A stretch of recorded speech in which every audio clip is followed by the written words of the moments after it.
Greetings, this is Greg. How much propulsive horsepower do you think the Messerschmitt 262 has?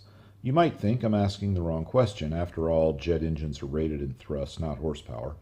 At sea level, the 262's UMO engines provide about 1,970 pounds of thrust each. When traveling 525 miles per hour, they're putting out a massive combined 5,528 horsepower. How I calculated that, and much more importantly why it matters in terms of performance, is coming up later. The purpose of this video is to cover some of the basics of aircraft performance, but I'll be using from the United States the P-80 Shooting Star and the German Messerschmitt 262 World War II era jet fighters as examples, so there will be some interesting comparative data. We need to start with a basic understanding of the four forces involved in heavier-than-air flight. These are lift, thrust, weight, and drag. Lift is in opposition to weight, and thrust opposes drag. Simple so far. As usual, we're going to be using the book Aerodynamics for Naval Aviators as a guide. I'll refer to this as the book. If you're a veteran of this channel, you know we use this book a lot here. There are two reasons for it. First, it's a free download, so anybody can get it and go deeper into these subjects if desired. The other reason is that the book is considered to be the definitive work on this subject. For example, if during an oral exam for a commercial pilot's license in the United States, if the examiner asks you a question on aerodynamics, and he will be asking you such questions, your answers will be fine if in harmony with this book.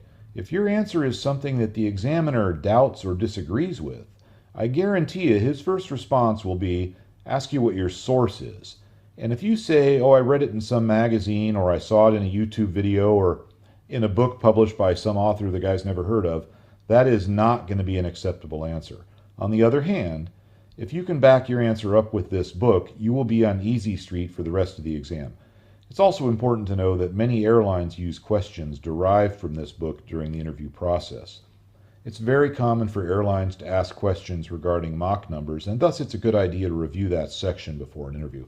Of course, this isn't a flight training or interview prep channel. I'm the last guy to ask about interview prep. Anyway, I just wanted you to know why I use this book, so let's get back to our discussions. During steady state flight, lift will equal weight and thrust will equal drag. Steady state means that the airspeed and other factors such as rate of climb remain the same. Thus, an aircraft in a constant speed rate of climb is in a steady state, even though it's gaining altitude. Now, note that at some extreme angles of climb, the inclination of the aircraft's thrust alters this a bit, but this effect is pretty small in the cases we're going to be discussing, so we're going to just ignore it. Understand, though, that in an F-14 at full afterburner going vertical, the thrust supports a lot of the weight, and that's a different discussion. In order to understand aircraft performance, it's critical to have a basic understanding of aircraft drag, because drag sets the requirements for thrust and power. As it says in the book, the curves of thrust required and power required versus velocity provide the basis for a comprehensive analysis of all the major items of aircraft performance. With some low-level math, meaning nothing above entry-level algebra, we can create specific curves for specific airplanes and get a clear picture of an airplane's performance capabilities. In order to make these curves, we have to have a basic understanding of aircraft drag, and a lot of people skip over this, but this is where we're going to start. For this work, we're only going to be dealing with subsonic flight, and I'm going to keep everything down at sea level to keep everything simple. The first type of drag we're going to cover is parasite drag. It's pretty easy to understand. It's the drag that comes from shoving the airplane's frontal area through the air. It breaks down into various subtypes like profile, skin friction, interference drag. But for the moment, all you need to know about it is that parasite drag is independent of lift, and then it goes up a lot with increases in indicated airspeeds. Now, induced drag is a bit harder to understand. I know pilots that don't fully grasp it, but stay with me for a moment and you'll get it. Here, you can see a wing profile that's going through the air at various angles. I'll add some arrows. The big blue arrows show the relative wind, and the thin blue lines show the wing's chord line, which is the line extending from the leading edge to the trailing edge. The angle between the big blue arrow and the thin blue line is the angle of attack. At a given calibrated airspeed, and just real quick, calibrated airspeed is indicated airspeed off the airspeed indicator, corrected for mechanical error in the gauge. For the rest of this video, I'll use those two terms, calibrated and indicated, interchangeably. We'll just assume indicated is calibrated for purposes of this video. Anyhow, the higher the angle of attack, the greater the lift, until the angle of attack reaches the critical angle, at which point the wing stalls. For this discussion, we're only dealing with a wing that is not stalled and only at subsonic airspeeds. The black arrows represent lift. Lift is defined as the net force perpendicular to the relative wind. Wing A has the greatest angle of attack, thus the most lift. Wing D has zero angle of attack and thus zero lift. Note, some wing profiles do generate lift at zero angle of attack, but not the one in this picture. So, lift is perpendicular to the relative wind, but only because it's defined that way. I'm going to oversimplify here. Think of the force being generated by the wing as the green arrows here. Again, wing A has the most. The lift is the vertical component of this force. However, there is a rearward component. This rearward component of lift is induced drag, and it's shown here by the red arrows. From the book, quote, "The component of lift in the drag direction is the undesirable but unavoidable consequence of developing lift with a finite wing and is termed induced drag," unquote. Now, let's look at a chart with the drag curves. In order to understand aircraft performance, it's critical to understand this chart, and we'll come right back to it. Note that the book says that thrust and power required curves form the basis for analysis of all major items of aircraft performance. That's why we need to go over it. This chart is for a non-specific jet aircraft at a fixed weight. Keep in mind, the numbers for a given airplane will change with changes in payload, fuel, etc., basically with changes in weight. At the bottom, you can see speed in knots on the horizontal scale, and in the vertical, we have drag in pounds. Total drag is the sum of parasite and induced drag. Since 1 pound of thrust will offset 1 pound of drag, the thrust required and drag required are equal at any given speed with the aircraft in a steady state. Now, take a look at the lines for parasite and induced drag. Notice that parasite drag increases with speed and induced drag decreases with speed. Parasite drag varies with the square of the velocity, meaning that if you double the speed, parasite drag goes up by a factor of 4. Induced drag is the opposite. If you cut the speed in half, induced drag goes up by a factor of 4. Thus, parasite drag is the predominant type at high speed, and induced drag is greater at low speeds.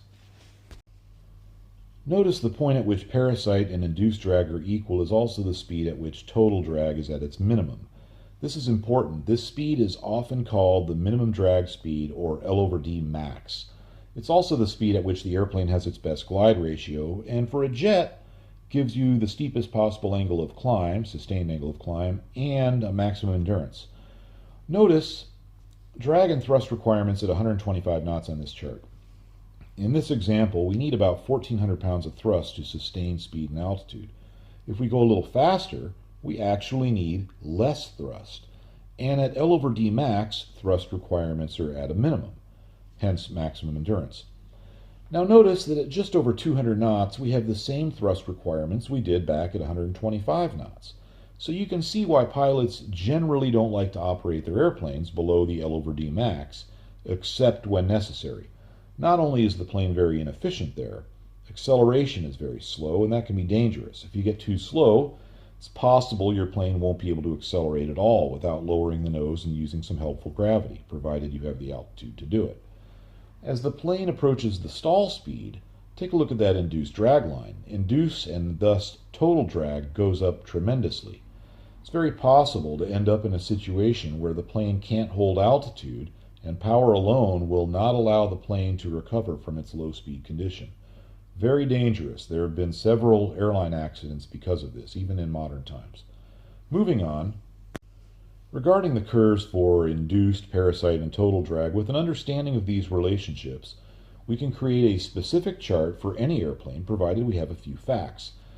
Now I'm going to say right now, rock solid information on any of the early jet fighters is a bit sketchy. Testing results varied a lot, and this was compounded by the fact that the early jet engines would wear rapidly during testing. In one P-80 test, the plane lost 4% of its thrust during the testing period.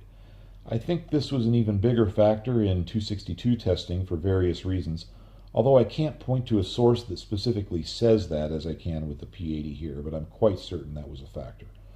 I'll start with the P-80A. We don't have rock-solid top speed data at sea level for this plane in 1945. However, we do have good data for its speed at 5,000 feet, with slight modifications to reduce drag, filling in seams, sanding, and so forth. We also have 1946 data, and this data puts its speed at sea level at around 510 miles an hour. Since planes had improvements between 45 and 46, especially jet airplanes, I'm going to use a 500 mile per hour top speed for the 1945 P-80A, which I think is probably a little bit generous. So we have a top speed at sea level we can use. We have the engine's maximum thrust, which is 3,600 pounds. We know how parasite and induced drag vary with speed, so we can work backwards and create a specific drag chart for this airplane. However, we really need one more thing. We need to know the speed for minimum drag, or L over D max, in order to know where induced and parasite drag are equal, so where those two lines should cross. Now, how are we going to get that? The easiest way to find this is usually to search for the airplane's best glide speed, since that will be equal to the minimum drag speed. Now, you would think that the flight manual for an airplane with a single design, or a single early design unreliable jet engine, would publish that speed, but they didn't. However, the later two-seat T-33 is essentially the same airframe, and that manual has the number. The manual has a chart for glide distances at 180 knots, but then in a note states that 150 knots is the actual best glide speed. Of course, that speed varies with weight, and this is the speed for an airplane that's out of fuel. Interestingly, glide distance does not vary with weight, only the speed.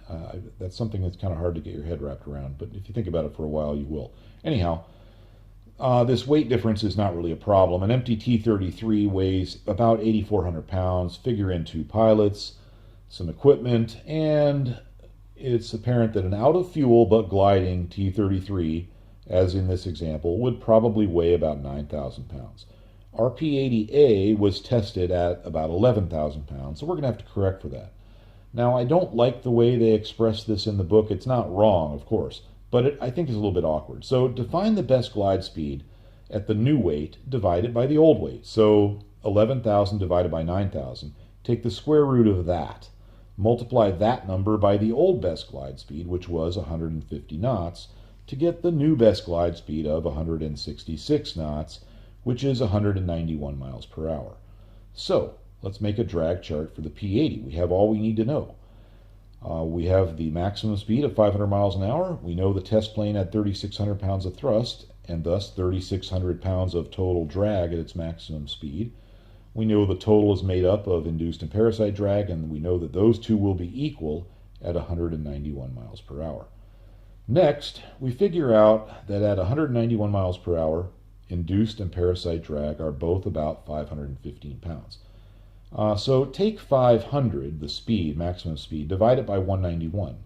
Then take the square root of that, the square root of that, and you get 6.85. Okay, I think I misspoke there. Let me say that again.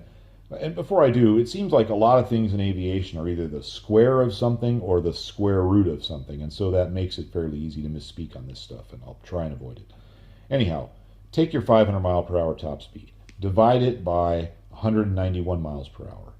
Then take the square of that number and you get 6.85. So we know that at 191 miles per hour, induced drag is 6.85 times higher than at 500 miles per hour. We just work from there and fill in the chart for every speed. For example, at 250 miles per hour, parasite drag is 4 times lower than at 500 miles per hour, and induced drag is 4 times higher. So this chart isn't perfect. The lines between the points of speed are just linear, and the scaling isn't even. In a perfect world, I would have had time to fill it in at 10 mile per hour increments, but at least the main points there are correct. Another minor issue is that thrust is not perfectly constant with airspeed as it is shown here. I just made that thrust line 3,600 pounds across. It's close enough for now. Later on you'll see a chart that shows just how much it deviates, and it's really not much. So what does this chart show us? Well, it gives us a lot of data. First, we have the obvious top speed and best glide speed. Of course, we started with those. Notice that the L/D max speed, where we can find minimum drag, remember that also gives max climb angle and endurance for a jet aircraft, so it's a very important speed. Now, what we don't see here is the best rate of climb speed. The huge best rate of climb speed is probably the biggest single advantage an early jet fighter had against piston engine counterparts. I'm not talking about climb rate, which is usually measured in feet per minute of altitude gained. I'm talking about the airspeed at which the best rate is attained. For example, the Me-262's published best rate of climb speed at sea level is 475 kph. That's 295 miles an hour. Regarding 262 performance, most sources list maximum speed at sea level as about 525 miles an hour, maximum climb rate of 3,900 feet per minute. I've seen higher numbers as well. There's a British test out there that shows a maximum sea level speed of about 490 miles an hour, best climb rate of 3,200. However, that test was done in October of 1945. I doubt the engines were still in cherry condition. 262 engines deteriorated very quickly by 25 hours. They often needed to be completely overhauled. Anyway, I'll be using the 525 mile per hour top speed for comparative purposes here, and I understand there will be disagreement. So, back to rate of climb, and this is where the fun begins. Remember at the beginning of this episode, I mentioned that the 262's propulsive horsepower was very high. Actually, let's take a look at that for the P-80, since we already have numbers going for it, and then plug in the 262 data for comparison. The P-80 had 3,600 pounds of thrust. Later versions had more. Thrust measuring equipment wasn't too reliable in 1945. This was new technology, and thus that 3,600 pound number is not etched in stone, but it's what's published in the 1946 test I used here.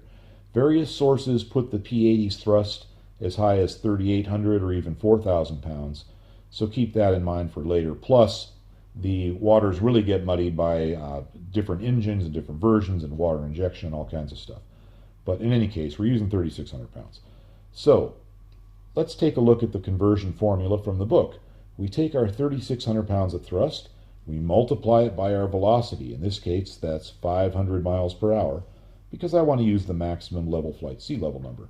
By the way, that's 805 kph, but we need it in knots because U.S. Navy. That works out to 434 knots. So we multiply 434 by 3,600 and then divide by 325, and we get 4,807 propulsive horsepower.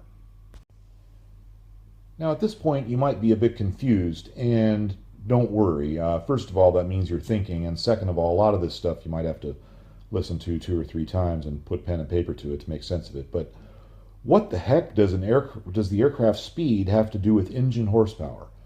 I have to say this is a concept that is a little hard to get your head around, but let's go through it together. I think we're going to be able to do it. So let's see what the book says about this, and then I'll expand on it. The book says the term power implies work rate, and as such will be a function of the speed at which the particular force is developed. What? Well, let me clear that up. Let's think about a good old-fashioned piston engine. We normally measure power on a piston engine in terms of horsepower measured at the flywheel. The flywheel is usually bolted to the crankshaft, so some people might call it crank horsepower or flywheel horsepower, pretty much the same thing. The formula for this, for horsepower from a piston engine, involves the torque, which is the force applied, kind of like the thrust in a jet engine, and we multiply it by the RPM. The RPM in this case is the speed at which the force, or the torque in this case, is applied. For example, if I take a long wrench, I can easily generate 100 pounds of torque with my body. And if I'm trying to turn let's say I'm trying to turn a stuck bolt, and that bolt is welded, it is not moving. The horsepower I'm putting out is zero. Even though I'm putting 100 pounds of torque on the wrench, because the bolt doesn't turn in this case, the RPM of the bolt is zero, and thus the horsepower is zero. Now, let's imagine that our piston engine doesn't rotate a crankshaft, but somehow delivers power in a straight line. I don't know how that could happen, but let's just say it does. Then we would have to substitute RPM for some non-rotational measurement of speed, like meters per second, or something, in order to calculate the horsepower. So let's go back to our P-80 engine. While it does rotate, there's a lot of spinny stuff inside of a jet engine. There's no rotating shaft from which we can take propulsive power. We do, however, get thrust. That's what moves the airplane. The only speed involved here is the forward motion of the engine to which the plane is attached. Therefore, we use the aircraft's true airspeed or velocity multiplied by the thrust and divide the number by 325 to find propulsive horsepower. Now, where does that number 325 come from? Well, that's the speed at which 1 pound of drag requires 1 propulsive horsepower to overcome. So when using knots and pounds of drag, 325 is the number needed. If you're using the metric system or really any other units of measurement, you're going to need to divide by a different number. Thus, if the plane isn't moving, even at full thrust, the jet engine would be producing 0 horsepower. Now, this next statement is very important. If we double the speed of the airplane with a given level of thrust, we double the propulsive horsepower. In our case, our P-80 has a lot of speed, 500 miles per hour worth. By World War II standards, that's quite a lot, and it's going to give us quite a bit of propulsive horsepower. But why does this matter? Well, let's go back to our chart. We covered the speed for maximum angle of climb. In a jet airplane, that's always at max L over D, because that's where we have the biggest difference between drag and available thrust. However, the speed for maximum rate of climb is quite a bit different. That's based on the difference between available power and power required, not thrust and drag. They're related to thrust and drag, but they're not thrust and drag. Now, let's put that into practical terms, because this explains what I've referred to as what I think is probably the biggest advantage the early jets have over piston engine counterparts. Most piston engine World War II fighters have their best climb speeds near the best L over D speed, usually within 10 or 20 miles per hour. If you look at the best climb speed for all of the hottest World War II fighters, just pick one, Corsair, Thunderbolt, Mustang, whatever. Most of them have a best climb speed in the 150 to 170 mile per hour range. The Spitfire Mark 14 with a Griffin engine and a 5-bladed prop thing has a top speed of 389 miles per hour at sea level and a best rate of climb speed of 175 miles per hour. Any speed increase above 175 will decrease the climb rate, which would of course be 0 by the aircraft's top speed. Now let's take a look at the P-80.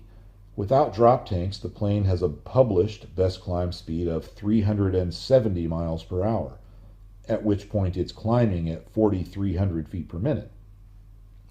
Very few piston engines could reach 370 miles per hour at sea level, and none could manage a significant climb at that speed. Of course, the P-80 can also reach 500 miles an hour, which gives the pilot the option of climbing away from the enemy at 450 miles an hour, far above even the maximum level flight speed of any piston engine fighter down at sea level back at that time. This explains the huge gap in performance created by early jets. Next, let's take a better look at why this happens. Oh, before we do that, notice on this chart how a small difference in engine RPM in a jet aircraft has a large effect on performance. That's the way turbine engines work. It seems a bit strange at first. I can recall the first time I ever pushed the power lever up on a turboprop airplane, which is a jet engine set up to drive a propeller. It seemed very strange to me that at 70% RPM nothing much was happening. But that's the way these engines are. This chart should give you a greater understanding. Remember that thrust horsepower is pretty close to constant with speed. Not quite, but close enough. However, power available goes up with speed, as seen in this chart. Back to our P-80 drag graph, but now let's add power available and power required, which again are different from thrust and drag due to the relationship we discussed earlier. I removed the indicated and parasite lines because right now we're only concerned about the totals and I wanted to declutter a little bit. Notice that the power line is different. It's a different curve than the drag line. That goes back to the equation we worked with earlier. You multiply the thrust required by the speed, divide by 325. To get power available, we simply multiply our max thrust by 3600, or max thrust of 3600 by the speed and divide by 325. Notice that power goes up a lot with speed. We still see for best angle of climb we have the largest difference between thrust available and thrust required at 191 miles per hour. Best rate happens much higher, where we have the biggest difference between power available and power required.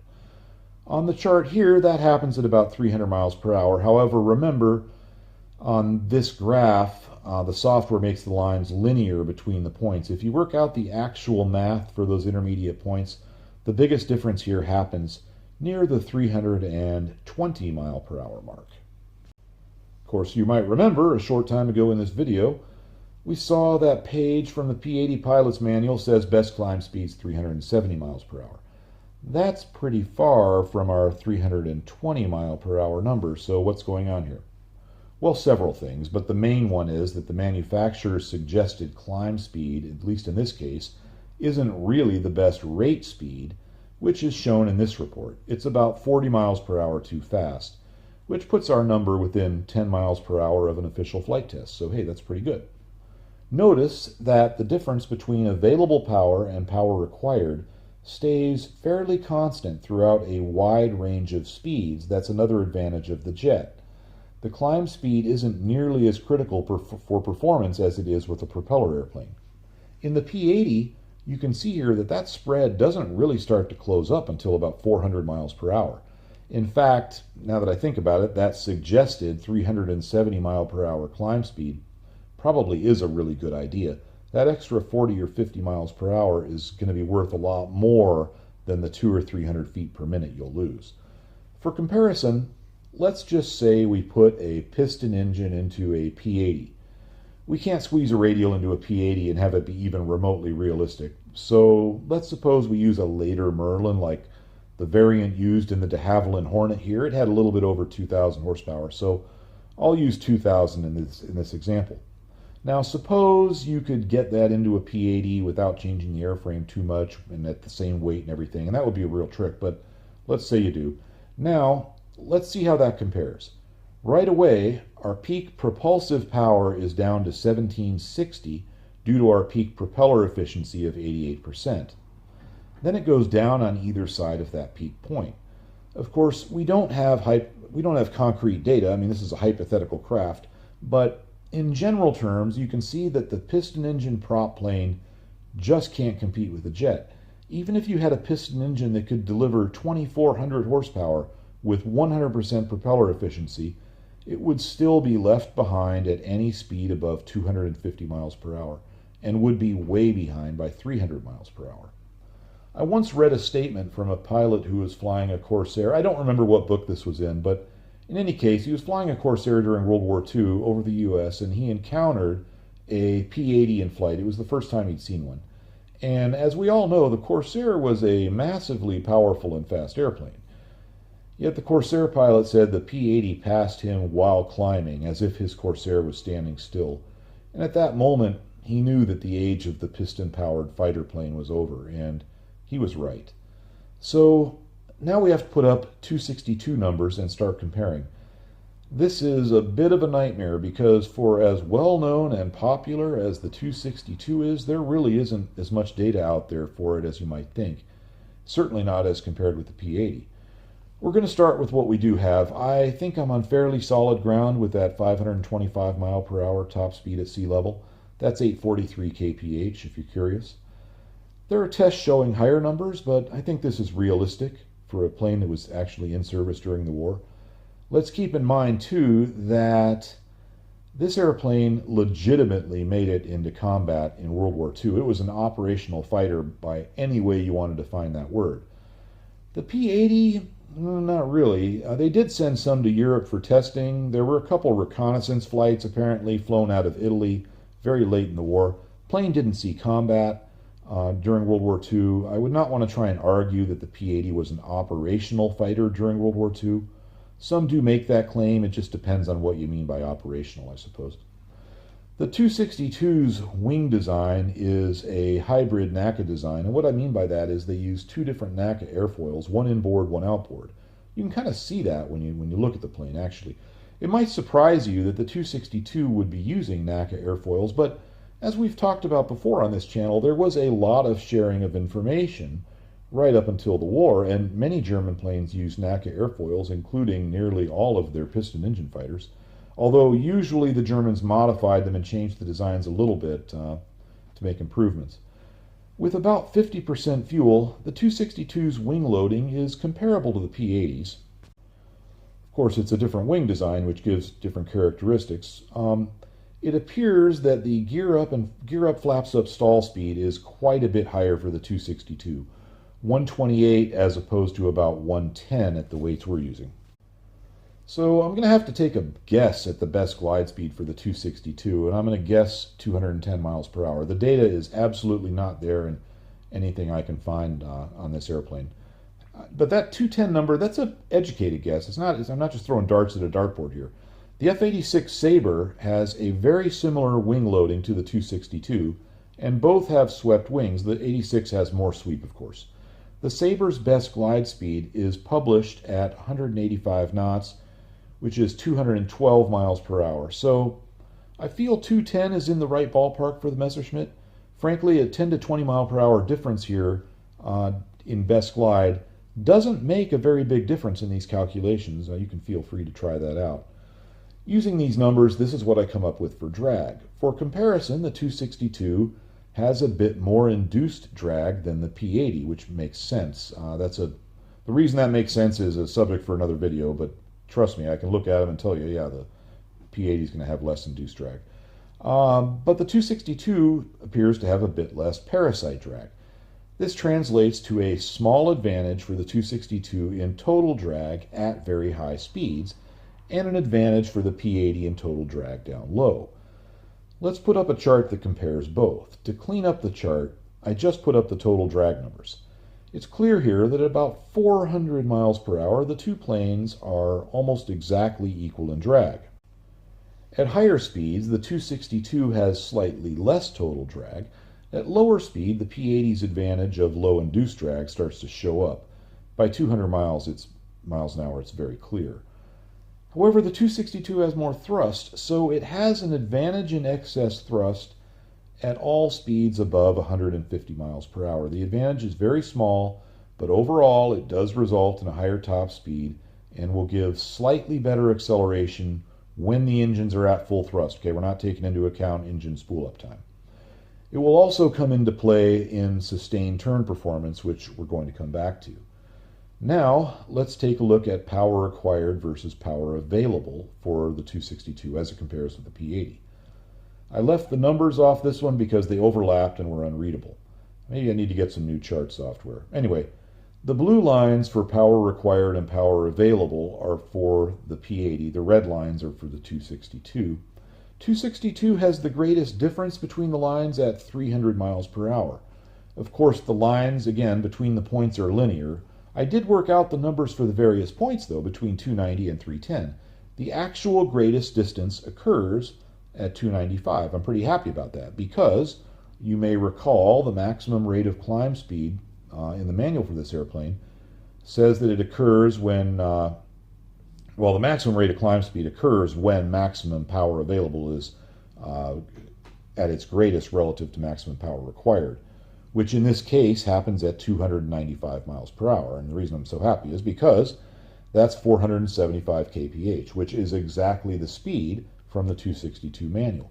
So I think the 262's numbers on this chart are about dead on. The 262's numbers will give it a slight edge in rate of climb over the P-80, which is interesting because most published numbers show a better rate for the P-80, although usually not by much. Usually 3,900 for the 262 and 4,300 for the P-80. However, I need to make it clear that I based all of this on a P-80 having 3,600 pounds of thrust. At 4,000 pounds of thrust, it's a different picture, and in that case, the P-80 would have the slight advantage. Of course, there isn't much question that the 262 can outperform the P-80 in most respects in their 1945 configurations, and that's an important qualifying statement. The 262 is faster in level flight, much faster in a dive. The P-80 has a max Mach number of 0.80, max dive speed, sea level 560 miles an hour. Both very high numbers, but no match for the 262's 0.86 and 595 respectively. The 262 probably has slightly superior climb performance and absolutely does have superior climb performance at very high speeds. The P-80 has an advantage in turn performance, especially at low speeds, although we'll be seeing that later, and the 262 has a turn performance advantage at very high speeds. Apparently, the U.S. Army Air Force did a comparison of these two airplanes and reached the same conclusions. I have not been able to find a copy of it, but it's referred to in so many places that I think the following quote, this quote from Wikipedia, is accurate. Now, let's take a look at turn performance. Keep in mind, I covered a lot of this in my P-51 turn video, so if you haven't watched that, you may not be able to follow along 100%, but yeah, it'll probably be okay. We're going to use 7 Gs as a maximum limit for both airplanes, as that's about all the pilot can manage while still having reasonable control of the airplane. Most pilots will actually black out at 7 Gs, so this is a pretty high number, and both airframes can handle it. Note the Navy considers a 7.5 G limit typical for fighter aircraft. First, we need to figure out each plane's maneuver speed. I covered this extensively before, but know that it's the minimum speed at which our planes can pull to that 7 G limit. That will be the speed at which each plane has its maximum turn rate and minimum radius. It won't be sustainable because the drag goes up so much, induced drag specifically, so it's a momentary maximum. To figure this out, you take the load factor you're going to use, in this case 7 Gs, and get the square root, multiply that by the airplane's clean stall speed, which is 110 miles per hour for the P-80 and 128 for the 262. As with everything else, there's some wiggle room here. The 110 number is straight from the P-80 manual for a plane at 11,000 pounds. The 262's number, bigger problem. All I could find was 128 miles per hour for a clean, meaning flaps up, gear up stall speed, and 125 gear and flaps down. Those two numbers don't really jive with each other. Normally, the gear and flaps down number is quite a bit lower relative to the clean number. So I'm going with the assumption that the 125 number I see in a lot of 262 manuals was for an airplane with full fuel or very near full fuel and probably full ammo, and the 128 number was at a reduced rate, like how the plane would have been in combat. So I'm going to use 128. Again, that's another number there's definitely some room for disagreement on. Now, this means that at 291 miles per hour or above, the P-80 can pull a 7G turn. The 262 needs 339 miles per hour or better for a 7G turn. Let's graph this out and get some actual turn radius and rate numbers. Using the load factor versus bank angle chart, and yes, there's electronic calculators for all this stuff, and feel free to use them, but I'm trying to show this as people would have figured it out during World War II, and also I think it makes things a little bit easier to visualize. So anyhow, we see we're going to need about 81 degrees of bank for a steady state level 7G turn. Next, pull out the turn performance chart and graph the turns. You may have seen this chart before if you watched that P-51 video. Anyway, we need to use knots because, again, U.S. Navy. So the speeds are about 252 and 295 knots for the P-80 and 262 respectively.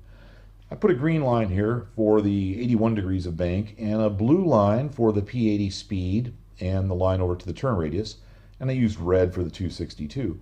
So that puts the minimum turn radius for a 262 at about 1,300 feet, and for the P-80 about 900 feet. The maximum turn rate favors the P-80 also, of course, with 26 degrees per second versus about 21. Now, what about maximum G limits for turns at lower speeds?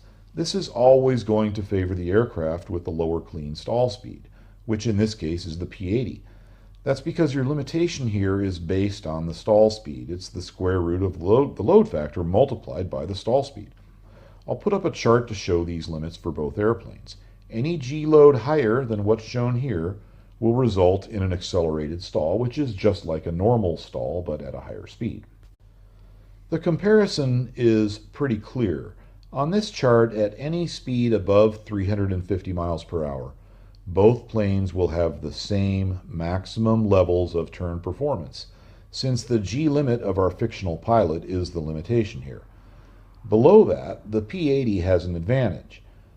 Note, the chart is set up largely in 50 mile per hour increments, so once again, the lines between the numbers not accurate.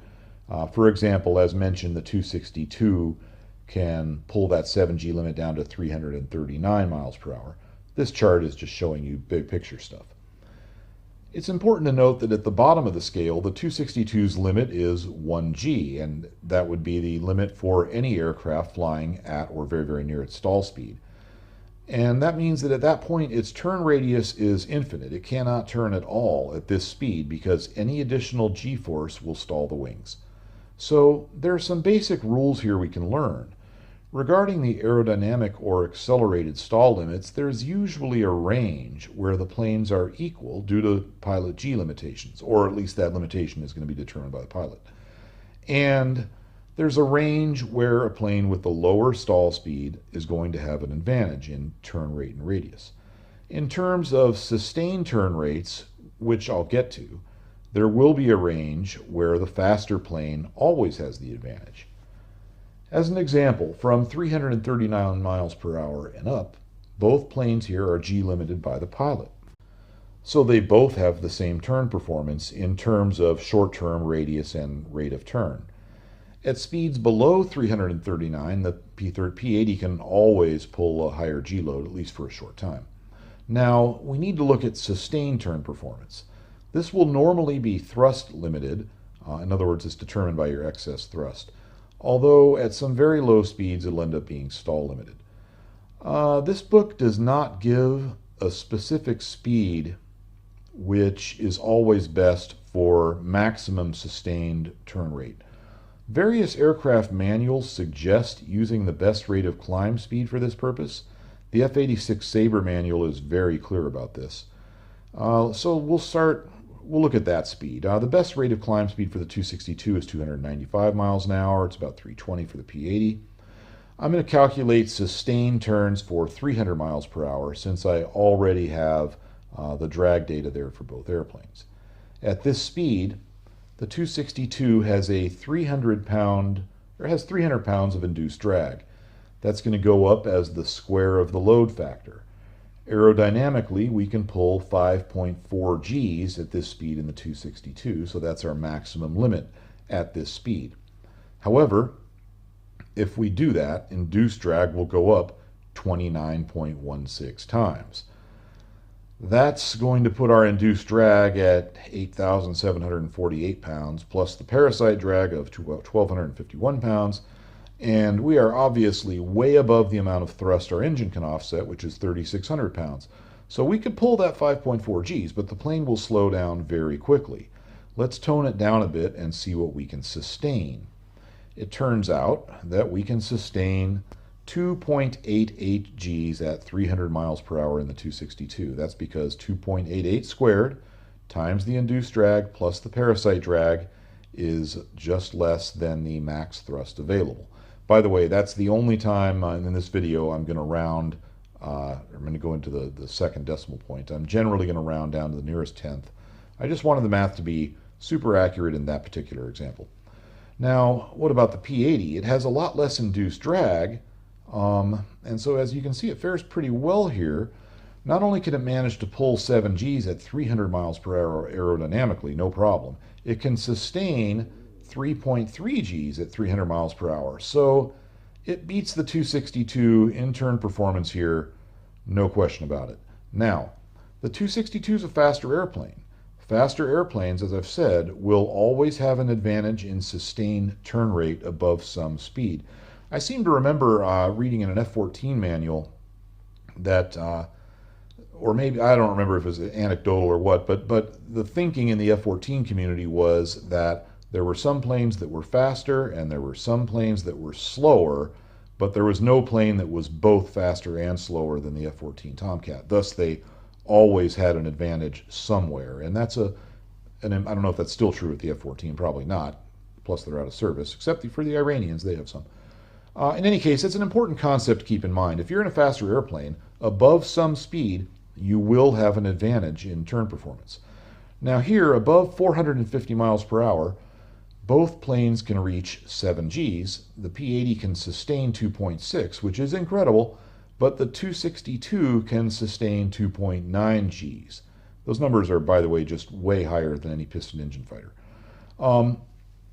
Thus, from 450 miles per hour and up, actually somewhere a little bit less, again, I graphed this in 50 mile per hour increments in that zone, but from 450 up, the 262 can beat the P-80 in sustained turn radiuses, with the advantage further increasing with speed. At 500 miles per hour, the 262 can still manage a 2G sustained turn. That means it can whip into a 60-degree bank and hold altitude at 500 miles per hour and keep turning until it runs out of fuel. P-80 can't turn at all at that speed and maintain it, because it's already using every pound of thrust available to reach 500 miles per hour. Now, that's not to say the P-80 can't turn. It can start a turn at 500 miles per hour. It's just that as soon as it does so, it's going to lose speed. Thus, it won't be able to keep up with the 262. Now, hopefully, after watching this video, you should have an understanding of the relationships of parasite and induced drag. You should understand that they vary with the square of the speed and inversely with the square of the speed, respectively. With that knowledge, you only need a few more facts to build the entire speed versus drag chart. All you really need are top speed, thrust, and something to give you the max L/D speed. I usually find that by finding best glide, but in a jet, max angle works well. Note that a lot of this stuff changes for propeller-driven aircraft, so a lot of these general principles are going to be relevant for some future videos. When I cover this with propeller airplanes, it's going to be very easy if you've already seen this video, because we only need to account for those differences. Just be aware there are differences. Now, regarding turn performance, I hope you now understand that the faster plane will always have better sustained turn performance above some speed, and that a plane with a lower stall speed will always have better turn performance below some speed. As I said earlier, this episode wasn't really intended to be a detailed comparison of these two airplanes. If it was, I would have included performance comparisons at various altitudes, would have graphed everything in 10 mile per hour increments. That said, I think the comparisons we did do are interesting, and the information on how the various types of drag affects performance is pretty important. So that's all for this episode, and I hope you have a great day.